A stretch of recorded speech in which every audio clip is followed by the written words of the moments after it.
Magandang umaga mga kahuan, narito na ang Pag-asa Weather Update today. Ihanda pa rin natin ang ating mga payong dahil inaasahan pa rin natin malaking bahagi pa rin ng ating bansa ang makakaranas ng mga pag-ulan. Magandang umaga po, narito ang ating weather update para sa araw ng Lunes, August 10, 2026. Kaninang 5 a.m. ay naglabas tayo ng heavy rainfall warning at inaasahan po natin yung orange warning dito sa may Zambales, Bataan, Metro Manila, Pampanga, Rizal, Bulacan, portions ng Cavite, Batangas at Tarlac. Yellow warning naman sa portions ng Tarlac, Cavite, Batangas, Laguna, Nueva Ecija at Quezon. Makikita din natin dito sa ating mapa, may mga color blue tayo. Dito po inaasahan natin yung mga pabugso-bugsong malalakas na pag-ulan. Para dito sa ating satellite imagery, meron tayong minomonitor na bagyo na nasa labas ng ating Philippine Area of Responsibility. Ito ay may international name na Pelu. Makikita natin, palayo naman ito ng ating bansa, kaya hindi rin natin inaasahan na ito ay magkakaroon ng direktong epekto sa anumang parte ng bansa natin.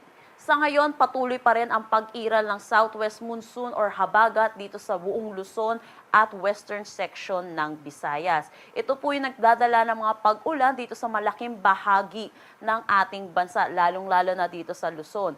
Dito naman sa may bahagi ng Visayas at Mindanao, kung makikita natin, medyo clear yung kanilang satellite image dahil wala na po tayong inaasahan ng mga malawakang pag-ulan dito. Inaasahan na lamang po natin yung maaliwalas na panahon, pero mataas pa rin yung tsansa ng mga localized thunderstorm pagdating sa hapon at sa gabi.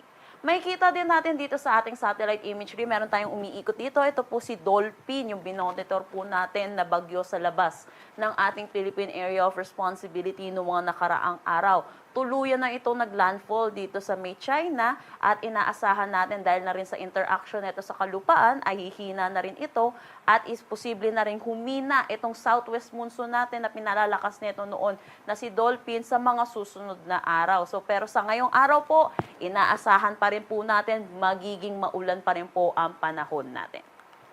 Para sa ulan na dulot nitong southwest monsoon, inaasahan natin malaking bahagi pa rin ng Luzon ang makakaranas ng significant rainfall. Ilang araw na po tayo nakakaranas ng mga pag-ulan dito kaya saturated na ang ating mga kalupaan kaya mataas na ang tsansa ng mga pagbaha at mga pagguho ng lupa. Kaya pinapaalalahanan po natin ang ating mga kababayan na makinig po lagi sa ating local government units hinggil sa posibleng paglikas na kailangan po nilang gawin.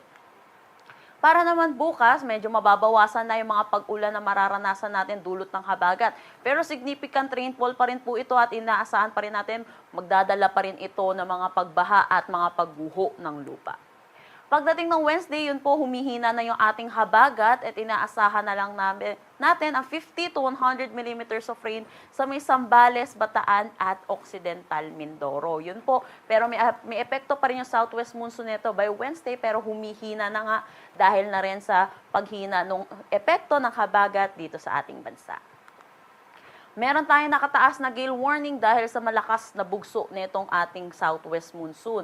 Inaasahan po natin ang matataas na mga pag-alon at malalakas na hangin dito sa may Batanes, Babuyan Islands, western coast ng Ilocos Norte, western coast ng Pangasinan, Zambales at Bataan. Kaya pinapaalalahanan po natin ang ating mga kababayan mangingisda at may mga sasakyan malit pandagat na ipagpaliban muna ang pagpalaot dito.